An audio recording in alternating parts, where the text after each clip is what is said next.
नागिन देवरानी। चट मंगनी पट ब्याह तो सुना ही होगा आपने, लेकिन ऐसा। अरे ये किसे ले आया तू? कौन है ये लड़की?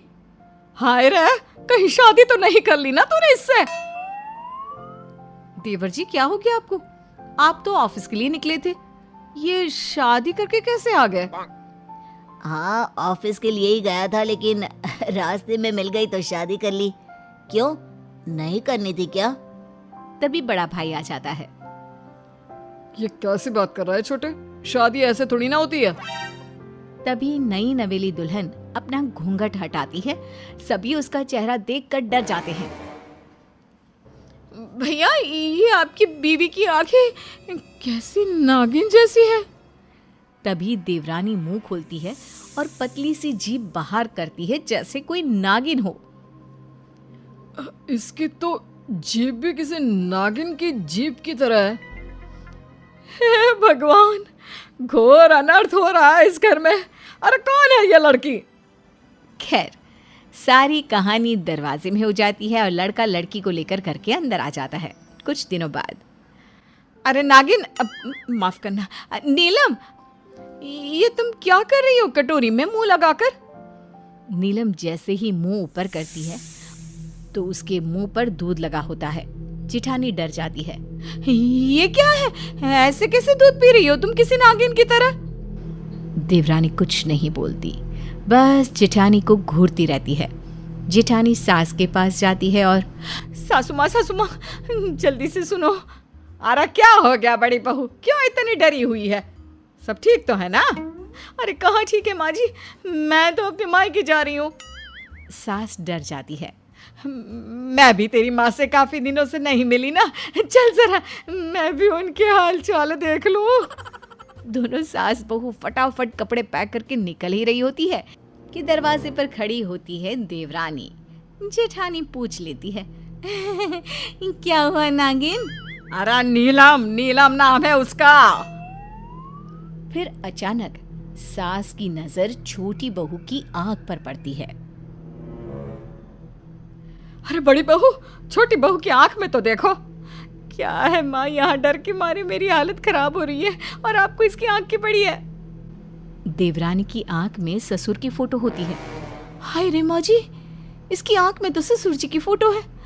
अब जेरोक्स की मशीन लगा रखी है क्या आंखों में? बेटा, तेरे ससुर जी की फोटो इसकी आंख में कैसे उतर आई? सारा ड्रामा चल ही रहा था कि वहां देवर आता है। अरे नीलम, क्या हो गया? यहाँ ऐसे पुष्पराज की तरह क्यों खड़ी हो? देखो ना, भाभी और माँ जी दोनों मुझे छोड़ कर जा रही हैं। मैं कैसे पूरा घर अकेले देखूंगी? और माँ जी, ससुर जी कहाँ हैं? दिखाई नहीं दे रहे। तो तेरी आंख में। क्या इसकी आंख में माँ? इसकी आंख का ही तो दीवाना हो गया था मैं। कहाँ है ससुर जी? उनसे ही तो मिलने के लिए मैंने शादी की है। सारा घर देवरानी की इस बात पर हैरान सा रह जाता है। उनसे मिलने के लिए तो मैंने शादी की थी। अरे तू तो बहू है और वो यहाँ नहीं रहते। क्या यहाँ नहीं रहते? वैसे बुढ़िया, तेरी हरकतें ही ऐसी है कि तेरे साथ कोई नहीं रह सकता। देखो नागिन, सॉरी नीलम, सासू माँ के लिए ऐसी बातें मत करो, समझी? वो तो ससुर जी कमाने के लिए परदेश गए हैं। हाँ। जेठानी की बात सुनकर देवरानी नागिन की तरह यहाँ वहाँ रेंगने लगती है, मतलब दौड़ने लगती है। क्या हो गया नीलम? पापा यहाँ नहीं रहते, इससे तुम्हें क्यों परेशानी हो रही है? अरे बहू, आ रहे तेरे ससुर जी कल। वैसे बात क्या है? माँ जी, मुझे तो दाल में काला लग रहा है।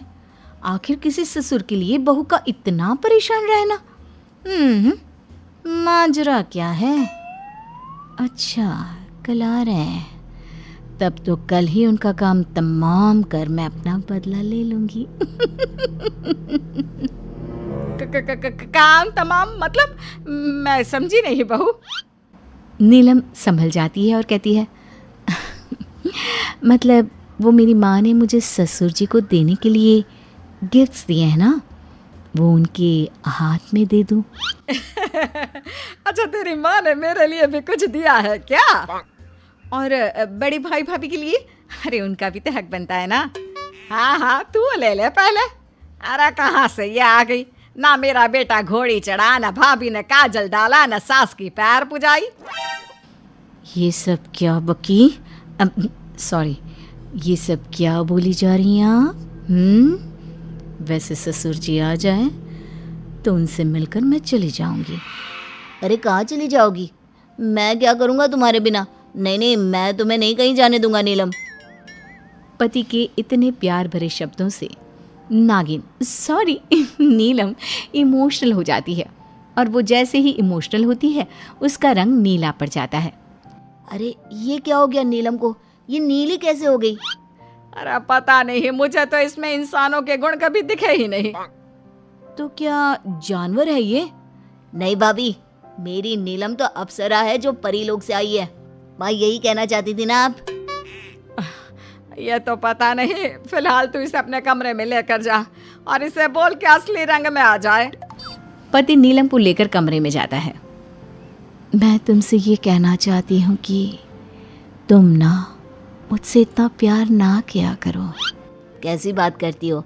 पति हूँ मैं तुम्हारा, अब तो तुमसे ही मेरी जिंदगी है। तुम हो तो मैं हूँ और मैं हूँ तो तुम, क्यों, है ना? नीलम पति के गले लग जाती है। मैं ना तुम्हें कुछ बताना चाहती हूँ। तुम्हें याद है मेरी और तुम्हारी शादी कैसे हुई थी? हाँ, मैं भी यही पूछना चाह रहा था, पर जो भी हो मैं तो लकी हूँ कि राह चलते ही मुझे इतनी प्यारी और अच्छी लड़की मिल गई। नीलम पति को कुछ बताना चाह रही थी लेकिन न जाने क्या सोचकर वो चुप हो जाती है। फिर अगले रोज, अरे बहू आ देख, तेरे ससुर जी आ गए। अरे कहाँ हो दोनों? नीलम और उसकी जेठानी ससुर के पास आते हैं। क्या हुआ ससुर जी, आप बहुत परेशान लग रहे हैं। हाँ, आप तो पहले ही आने वाले थे, पिछले महीने भी आप नहीं आए। क्या हुआ, सब ठीक तो है ना? हाँ, वो मेरे कार के नीचे एक सांप आ गया था। ये सुनते ही नागिन देवरानी की आंख हरी हो जाती है। फिर क्या हुआ? मैं उस सांप को उठाकर जानवरों के डॉक्टर के पास ले गया। भला हुआ कि सांप की सांस चल रही थी, लेकिन सांप ने मुझे डस लिया। हाय रे, आपको सांप ने डसा? पापा आप ठीक तो है ना? ठीक है तेरा बाप, तभी तो सामने खड़ा है। लेकिन सोचो, सांप भी किसी का पिता था, उसके भी बच्चे थे। ये बोलकर देवरानी की आंख से पानी निकलने लगता है। ये कौन है और कैसी भाषा में बात कर रही है? पापा ये मेरी बीवी है, मैंने शादी कर ली, और ये ना थोड़ी इमोशनल है तो सांप के लिए थोड़ी इमोशनल हो गई। नहीं, सांप तो ठीक है, भले ही उसने मुझे काटा, लेकिन गलती मेरी थी। मैंने सड़क पर देखे बिना ही कार उस पर चला दी। अभी डॉक्टर का फ़ोन आया था कि सांप को वापस उसी जंगल में छोड़ दिया है। बेचारी की बीवी उस सांप का इंतज़ार कर रही होगी। क्या पापा जिंदा है? वो ठीक है?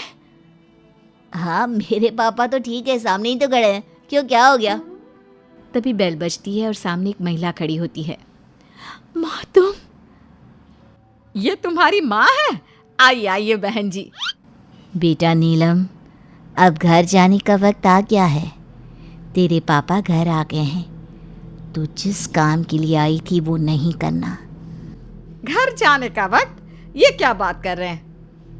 मैं आप लोगों से सब बताती हूँ। मैं एक नागिन हूँ। हम लोगों को लगा कि ससुर जी ने मेरे पिता को मार दिया है, तो मैं उनसे अपने पिता का बदला लेने आई थी। लेकिन भले इंसान ने हादसे के बाद ना सिर्फ मेरे पिता की जान बचाई, अपनी जान पर भी खेल गए।